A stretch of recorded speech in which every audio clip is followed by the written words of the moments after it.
At ngayon mga kaibigan, dumako na po tayo sa mga report. Meron tayong update mula po sa Malacanang.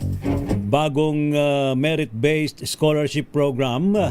Abay, inilunsad daw po ng gobyerno. Ba? Paano kaya ha? Paano ba makapag-apply dito ha?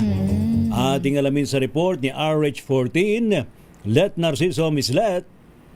Ray at Jackie, inilunsad nga ng pamahalaan ang Bagong Pilipinas Merit-Based Scholarship Program o BPMSP na layong palawakin ng access sa dekalidad na edukasyon para sa mga natatanging mag-aaral. Ginanap ang aktibidad sa Lawag City, Ilocos Norte kung saan kinatawan si Pangulong Marcos ng kanyang anak na si House Majority Leader at Ilocos Norte Representative Sandro Marcos. Sa talumpati ng Pangulo na binasa ni Congressman Marcos, ipinaliwanag nito na sa ilalim ng programa, ang top 5 graduates ng bawat senior high school sa buong bansa mula sa mga pampubliko at pribadong paaralan ay magkakaroon ng pagkakataong makapag-aral sa mga high-performing higher education institutions at technical vocational institutions.